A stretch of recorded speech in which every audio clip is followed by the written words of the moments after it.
Hello friends, welcome to Creator Plus. चलिए आज के वीडियो में डिस्कस करते हैं म्यूचुअल फंड। तो इसके लिए सिंपल हमारे माइंड में क्या आता है कि क्या है म्यूचुअल फंड या व्हाट इज म्यूचुअल फंड। तो जैसे मैं यही यहाँ पे सर्च करता हूँ, ठीक है, गूगल पे। तो आप देख सकते हैं कि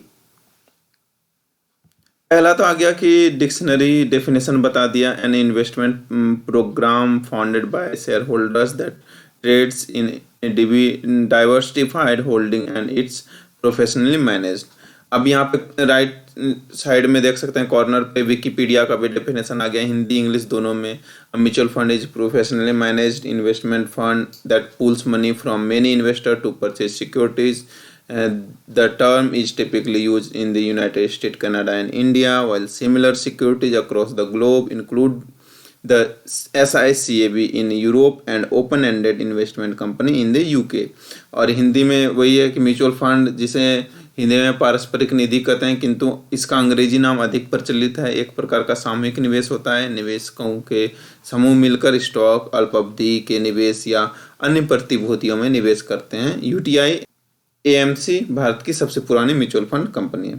तो कुछ इस तरह से डेफिनेशन दिया हुआ है। अगर हम थोड़ा सा डायग्राम पे ध्यान दें, डायग्राम में कुछ इस तरह से दिया हुआ है कि इन्वेस्टर हो गए, फिर pool in their money, fund manager उसको मैनेज करता है जब मनी को, फिर इन्वेस्ट विद सिक्योरिटीज की, जो भी सिक्योरिटी बॉन्ड या जो भी है उसमें फंड मैनेजर मैनेज करके इन्वेस्ट करता है। इसके बाद है जनरेट्स रिटर्न।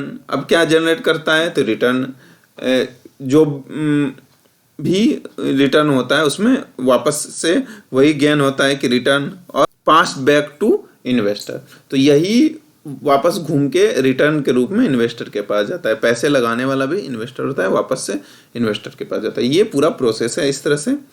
अगर हम थोड़ा सा और नीचे स्क्रॉल कर रहे हैं तो आप देख सकते हैं कि AMFI, association of mutual fund India, इसकी भी वेबसाइट पे कुछ इस तरह से दिया है। इन्वेस्टोपीडिया, इकोनॉमिक टाइम्स देखें और ईटी मनी देखें, बहुत सारी वेबसाइट है। जैसे हमने बस सिंपल सर्च किया व्हाट इज म्यूचुअल फंड, और यहाँ पे ये सारी वेबसाइट पे डेफिनेशन दिया हुआ है। और विकिपीडिया तो कॉर्नर पे दिखा ही रहा है कि उसके भी हम डेफिनेशन वहाँ से देख सकते हैं। अगर कोई डाउट है तो क्लियर कर सकते हैं। जैसे हम अब यहाँ पे इससे पहले भी जैसे हमारे आपके तरह और भी लोग हैं जिनके दिमाग में इस तरह के क्वेश्चन आते हैं कि मतलब क्या है जिज्ञासा, कि इन टाइप के क्वेश्चन में कि मतलब एक्चुअल में क्या होता है, कैसे काम करता है, ऑल दिस। तो यहाँ पे देख सकते हैं what is mutual fund in simple word, what are three type of mutual fund, what is a mutual fund and how it is work, and is mutual fund a good investment। तो जैसे हम यहाँ से देखें तो और expand होते जाएगा, क्वेश्चन बहुत सारे आते जाएंगे उससे रिलेटेड। तो यहाँ से भी हम हेल्प ले सकते हैं अगर समझना है। तो जैसे what is mutual fund in a simple word, a mutual fund is a pool of money managed by a professional fund manager.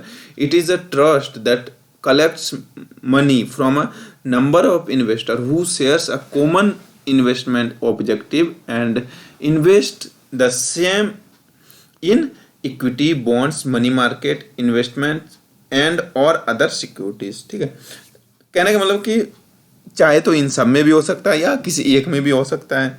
इस तरह से जो कि प्रोफेशनली होते हैं मैनेजर, उनके द्वारा मैनेज किया जाता है। अब अगर हम ईटी मनी की वेबसाइट को एक्सप्लोर करते हैं तो यहाँ देख सकते हैं कि इस पे भी दिया हुआ है what is mutual fund, meaning all about mutual fund. Traditionally Indians have relies on real estate, gold and bank fixed deposit for their investment. However, in the last 2 decades, mutual funds have emerged as an alternative and possible superior investment option because mutual fund offers an opportunity to earn higher return compared to these traditional investments. In addition, mutual fund offers easy access, liquidity similar to bank deposit, more straightforward exits as opposed to real estate investment, and remove investment management risk from the individual investor as a professional fund manager manage them. Let's understand mutual fund meaning in detail।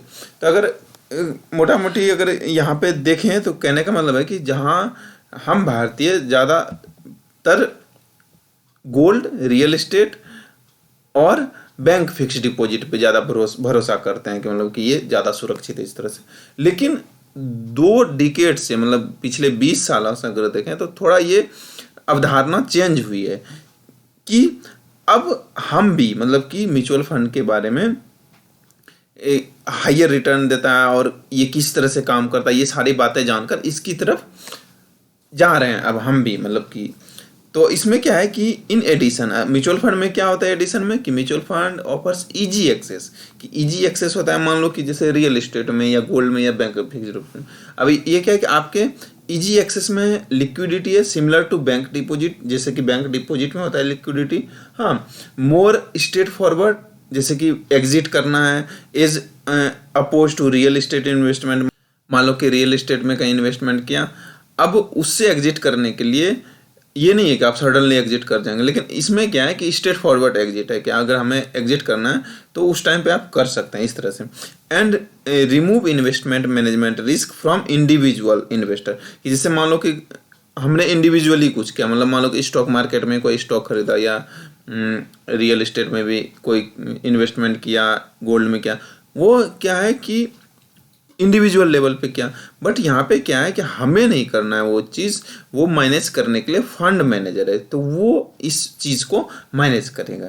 ठीक है, तो कुछ इस तरह से अगर यहाँ पे देखें व्हाट आर म्यूचुअल फंड, तो यहाँ पे देखा mutual fund is a investment vehicle that pools fund from investors and invest in equity, bonds, government security, gold and other assets. Companies that qualify to set up mutual fund create asset management company AMC और fund houses, कि जिसके through हम करते हैं investment और जो कि qualify होती है जो कंपनियां ये काम करने के लिए, उसे कहते हैं एसेट मैनेजमेंट कंपनीज मतलब AMC।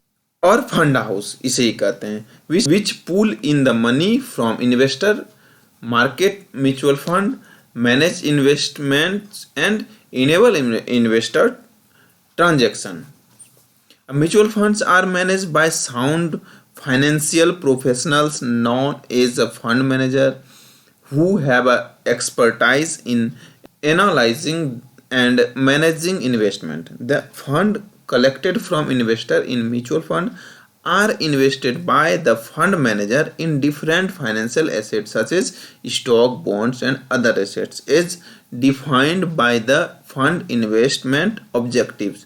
Where and when to invest are some of the things taken care of by the fund managers amongst many other responsibility।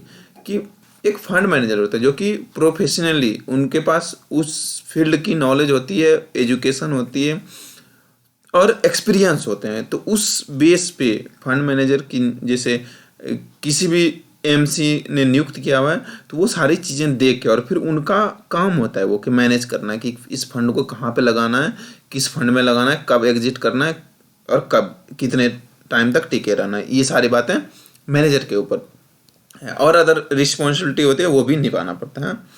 तो वो होते हैं फंड मैनेजर, उनके द्वारा ये मैनेज होता है। For the fund management the AMC charge a fee to the investor known as expense ratio, कि अब कुछ चार्ज करते हैं कि जैसे हमने पैसे लगाया मान लो कि, तो उसमें से कुछ अंश वो रखेंगे और फिर बाकी इन्वेस्ट करके जो रिटर्न होगा, तो एक तरह से मान लो कि जैसे हम कहीं कुछ ट्रेनिंग लेने जाते हैं या उसके बदले फीस देते हैं, हाँ, तो वो एक तरह से फीस है। It is not a fix fee and varies from one mutual fund to another, कि ये फिक्स नहीं है, एक से दूसरे म्यूचुअल फंड में अलग भी हो सकते हैं।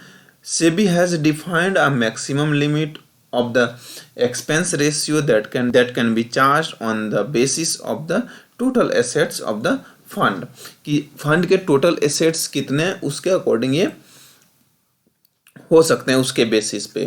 और फंड के प्रकार क्या हैं, जैसे large cap, mid cap, small cap, money जैसे बॉन्ड हैं या ऐसे फंड हैं जो कि सेविंग अकाउंट के तरह हैं कि वो आप तुरंत एग्जिट कर सकते हैं, सब में अलग अलग तरह के होते हैं फीस। हाँ, For the fund management in India, the capital market regulator SEBI, Securities and Exchange Board of India सबने नाम सुना है, हम भी जानते हैं, आप भी जानते होंगे सेबी के बारे में। Has encourage the mutual fund industry by creating a system that work for the benefit of all share holders including investor and mutual funds sponsors. Regulations are passed from time to time which improve functioning and help attract investment and generates growth। तो एक सेबी भी है कि मतलब कि जो regulate करती है ये सारी चीज़ें, कि मतलब ऐसा नहीं है कि मतलब कि हमने जो पैसे लगाया है तो इसको रेगुलेट करने के लिए भी सेबी है, ठीक है। उसके अंडर में सभी एएमसी हो गया, ये सारे काम करते हैं और इन रेगुलेट सेबी के द्वारा किया जाता है। बाकी यही कि हाउ कैसे काम करता है, how mutual funds work and type of mutual fund, all this things यहाँ पे मेंशन है कि अब कौन कौन से म्यूचुअल फंड हैं और how to invest in mutual fund. Definition तो हमने जान लिया कि क्या है। अब अगर हम प्रैक्टिकल देखें, ये बातें हमें समझ में आ गई क्योंकि म्यूचुअल फंड क्या है कि एक तरह से मान लो ग्रुप है, ठीक है, कि एएमसी द्वारा एक म्यूचुअल फंड बनाया गया, जैसे मान लो कि एसबीआई ब्लू चिप फंड एक फंड है, हाँ, वो उसे एसबीआई एएमसी के द्वारा लॉन्च किया गया। हाँ, तो अब अगर हम उसे इन प्रैक्टिकल देखें तो जैसे SBI blue chip fund direct, हाँ, अगर हम यहाँ पे देखें तो आप देख सकते हैं कि इसका भी वैल्यू क्या है कि 71.19 INR करंट में प्राइस चल रहा है। अगर हम मनी कंट्रोल की वेबसाइट पे जाते हैं और देखते हैं, कुछ इस तरह से है कि मतलब एक ये फंड है, ठीक है, जो कि एएमसी के द्वारा क्रिएट किया हुआ है, लॉन्च किया गया।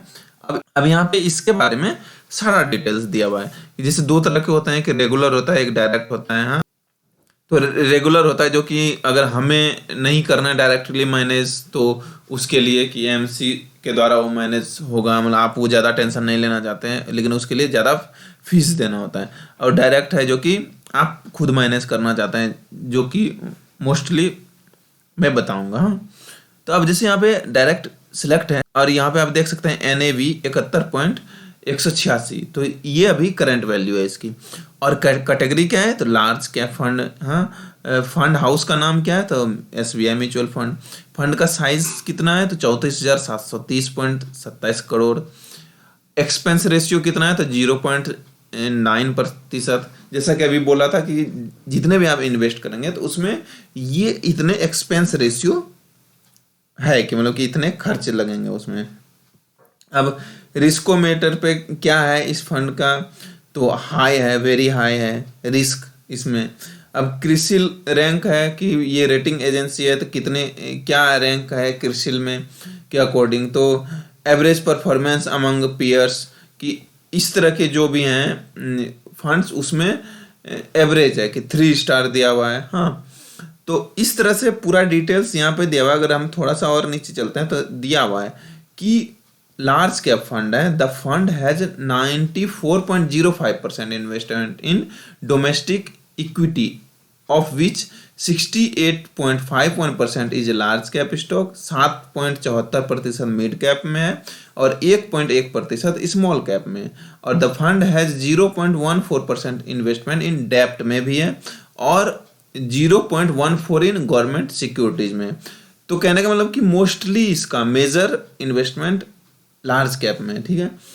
अब सुटेबल फॉर किस किस के लिए, investor who are looking to invest money for at least 3 to 4 year, क्योंकि इसमें लॉक इन पीरियड है कि एसबीआई ब्लू चिप में 3 साल का। अगर उससे पहले निकालते हैं तो ज़्यादा टैक्स देना पड़ेगा। सब में अलग अलग होती हैं, जैसे सब में लिखे होते हैं कि मतलब कि किसका कितना लॉक इन पीरियड है या किस में आप कितने दिन में एग्जिट करेंगे, तो नॉर्मली कर सकते हैं या एक्स्ट्रा चार्ज देना पड़ेगा, ये सारी बातें। At the same time these investors should also be ready for possibility of moderate losses in their investment। तो इसके लिए भी तैयार रहना चाहिए। मतलब कहने का मतलब कि एक सुटेबल फॉर एक एडवाइस की तरह यहाँ पे दिया हुआ है। CRISIL rank change, fund CRISIL rank was updated from 4 to 3 in the previous quarter। कि 4 पहले दिया था, अब 3 कर दिया है क्रिसिल ने, मतलब घटाया है इस तरह से। तो हम एक ओवरव्यू देख रहे हैं कि मतलब कि क्या होता है उसके बारे में। अभी ज़्यादा सोचने की ज़रूरत नहीं है कि मतलब कम है ज़्यादा है, हाँ।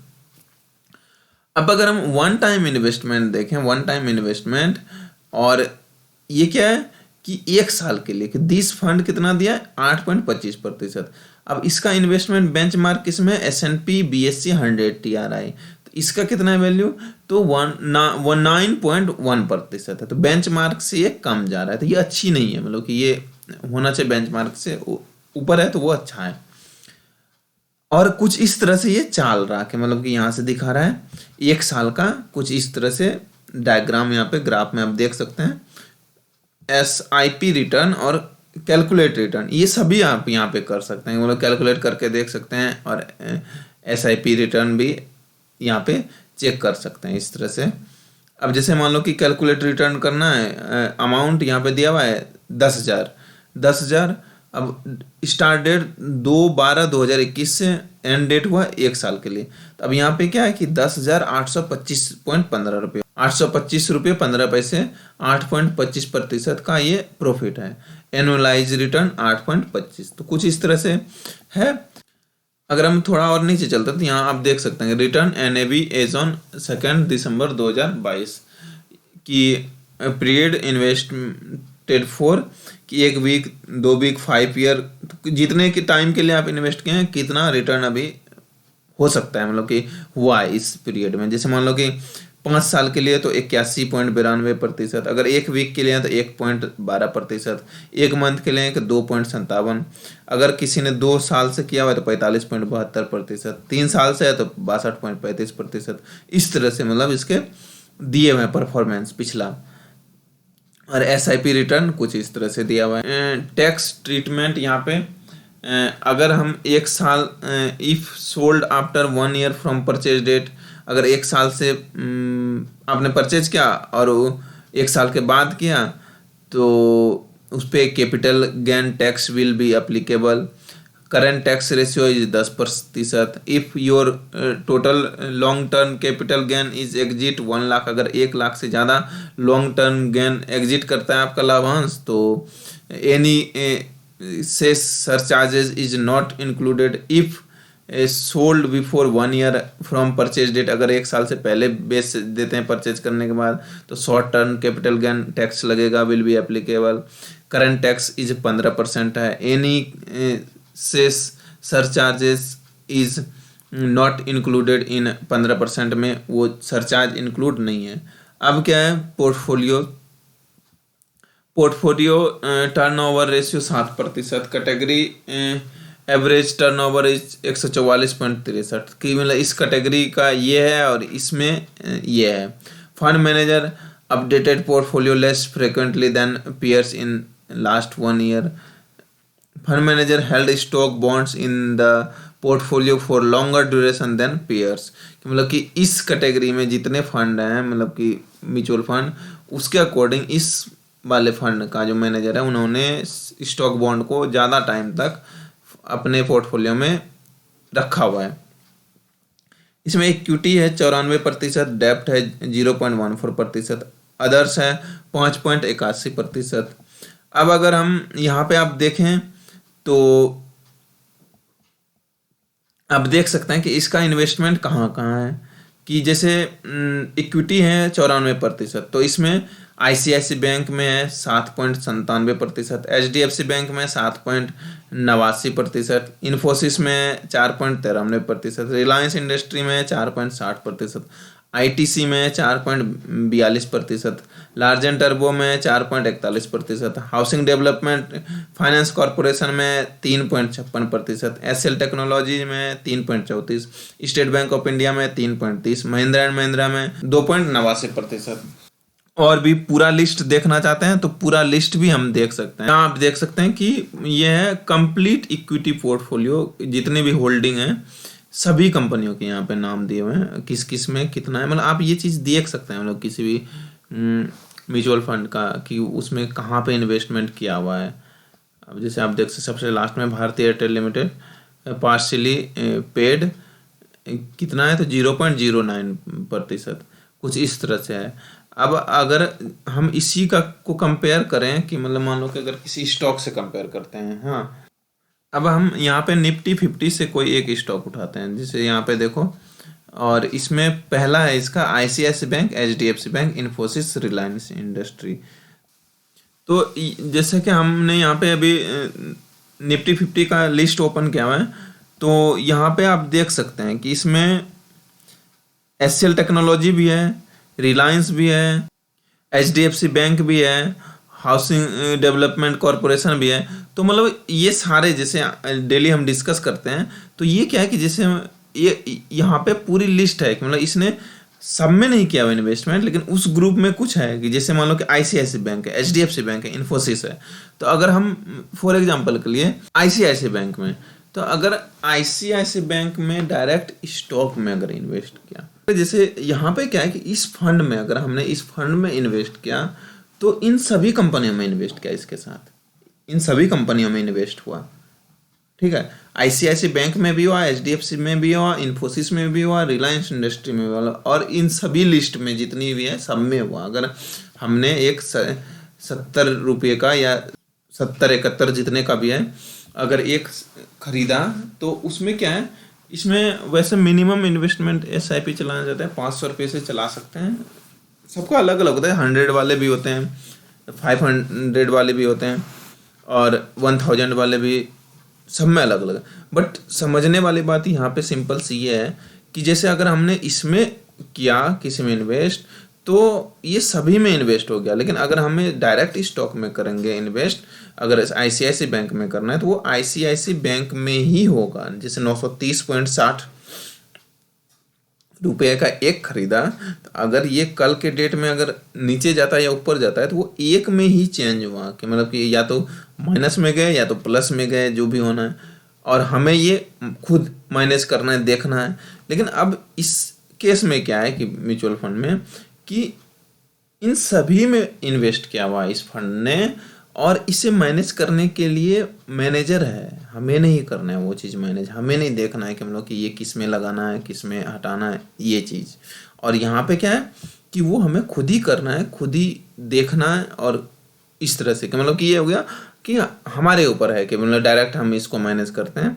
और इसमें क्या है कि ऐसे ऐसे मतलब जैसे एक आईसीआईसी बैंक हो गया, ऐसे ऐसे इसमें पूरा एक बहुत सारे स्टॉक है जिसमें कि लगा रखा है। तो इसमें क्या है कि इस सेंस में अगर देखें तो रिस्क कम है। कैसे कम है? तो अगर मान लो कि कल ये माइनस में होता है, तो अगर हमने एक इसमें इन्वेस्ट किया हुआ तो ये पूरा ही माइनस में गया। हाँ, अगर हमने इन्वेस्ट इसमें किया हुआ है तो ऐसा जरूरी नहीं कि 100 कंपनी है तो 100 के 100 माइनस में चले जाएंगे या 100 के 100 प्लस में चले जाएंगे। तो ये इसमें यहाँ पे बैलेंस रहेगा। हाँ, कि ठीक है 10 माइनस में गया है लेकिन 10 प्लस में है, तो हमें उतना रिस्क नहीं है कि जितना यहाँ पे रिस्क है। ठीक है, तो ये बातें समझने वाले, तो ये चेंज है मतलब कि मुख्य तौर पर अगर देखें कि ये एक तरह से ग्रुप है, फंड का ग्रुप है, और एक ये सिंगल फंड है। हाँ, तो इसमें इसने इन्वेस्ट किया हुआ इन सभी में किया हुआ, और अगर हमें इन सभी में एक एक करके अगर हम इन्वेस्ट करते हैं तो बहुत सारे पैसे लग जाएंगे। हाँ, तो उतना मनी शायद हमारे पास ना हो, या अगर हो भी तो हम इतना रिस्क लेके एक साथ नहीं करना चाहेंगे। मतलब कि अगर कल क्या होता है इस तरह से, अगर हम 5 अगर खरीदना चाहें, मान लो कि अगर हम यहाँ पे 500 में यूनिट, हाँ 500 में मान लो कि जितने भी हुए 7×5 = 35 जो खरीदा वो इन सभी में इन्वेस्ट हुआ। लेकिन अगर हम यहाँ पे देखें 500 रुपये में ये खरीद भी नहीं सकते, क्योंकि इसके लिए आपको चाहिए एक यूनिट खरीदने के लिए कितना, 2665.30 रुपये। आईसीआईसी बैंक के शेयर को खरीदने के लिए कितना चाहिए, 930.60 रुपये। तो यहाँ पे क्या है कि पावर किसका है, तो ग्रुप का पावर है, कि मतलब इन्वेस्टर का ग्रुप है उसका पावर है।